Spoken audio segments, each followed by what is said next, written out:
15 bölüm. Bir günü köptөгөн sarıkçılar menen ар кандай күнөөкөр адамдар İsa'nın janına anın sözün uqqаны келишти. Ошон үчүн фарисейлер менен дин мугалимдери Ал күнөөкөрлөрдү кабыл алып, алар менен бир дасторкондон тамак жейт экен. дейшип нааразы болушту. İsa аларга мындай ибаратты айтып берди. Эгер араңардагы 100 кою бар бирөөнүн бир кою жоголуп кетсе, ал 99-ун ээн талаага таштап, жоголуп кеткенин тапкыча кыдырып издебейби? Таап алган соң, кубанычы койнуна батпай, койду ийнине артып, үйүнө келет да, жоро жолдошторун, коңшу колоңун чакырып, жоголгон коюмду таптым, кубанычыма ортоктош болгула дейт. Силерге айтып коеюн, ниетти өзгөртүүнүн кажети жок деп. Өздөрүн такыба санаган 99 адамдан көрө ниетин өзгөрткөн бир күнөөкөр үчүн көктөгүлөр көбүрөөк кубанышат. Же болбосо 10 күмүш теңгеси бар аял теңгелеринин бирин жоготуп алса, шамдарын күйгүзүп, үйүн шыпырып сыйрып, тапмайынча кылдаттык менен издебейби? Тапкан соң курбу курдаштары, коңшу колоңдорун чакырып алып, жоготкон теңгемди таптым, кубанычыма ортоктош болгула дейт. Ошондуктан силерге айтам, бир күнөөкөр ниетин өзгөртсө, Кудайдын периштелери зор кубанычка бөлөнүшөт. İsa дагы мындай деди. Бир адамдын 2 уулу болуптур. Бир күнү кенже уулу: "Ата, менин энчимди бериңиз" дейт. Ошондо атасы бар дүнүйөсүн балдарына бөлүп берет. Көп өтпөй кенжеси өзүнө бөлүнгөн энчинин баарын алып, алыс жерге кетип калат. Ал жерден өз билгениндей жашап, колундагы дүнүйөсүн чачып, жок кылат. Ошол кезде ал жерде катуу ачарчылык болуп, бул балада аш жылаңач калат. Анан ошол өлкөнүн бир тургунуна барып, жалчы болуп орношот. Жалдап алган киши аны талаага жиберип, чочколорун кайтартып коет.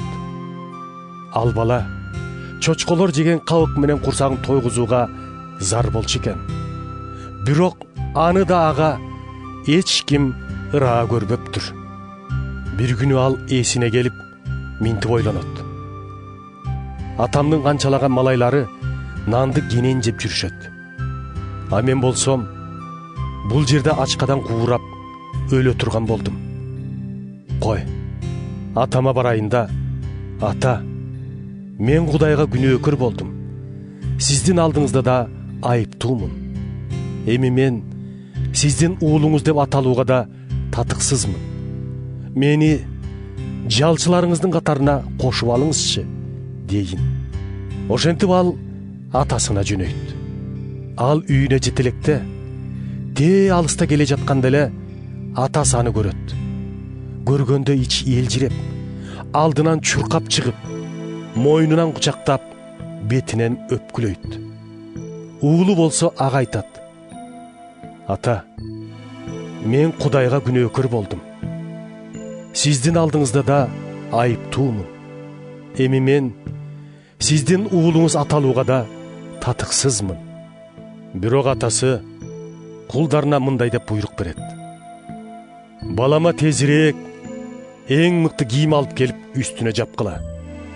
Колуна мөөрлүү шакек салгыла. Бутуна өтүк кийгизгиле. Бордолгон моопазды жетелеп келип сойгула. Жеп ичип тойлойлу. Себеби менин бул балам өлгөн эле, тирилди.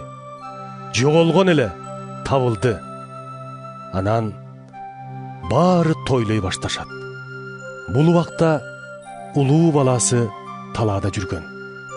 Ал талаадан кайтып келатып, үйүнө жакындаганда ыр күү менен бийлеп чордогондордун добушун эшитет. Малайлардын бирин чакырып алып: "Эмне болуп жатат?" деп сурайт. "Иниңиз келди. атаңыз аны аман есен көргөн үчүн бордолгон ноопасын сойду, деп жооп берет малай. Ошондо ал ачууланып, үйгө киргиси келбейт. Атасы сыртка чыгып, өтүнсө да көнбөй, ага, канча жылдан бери кызматыңызды кылып келатам. Бир да жолу сөзүңүздү эки кылбадым. Бирок сиз досторум менен отуруп, көңүл ачуум үчүн жок дегенде бир улакта берген эмес элеңиз. Ал эми бузулган аялдар менен бирге сиздин мүлкүңүздү жалмап салып келген мына бул балаңызга бордолгон ноопасты союп бердиңиз, дейт. Анда атасы мындай дейт: балам, сен ар дайым жанымдасың да. Менин мал мүлкүмдүн баары сеники.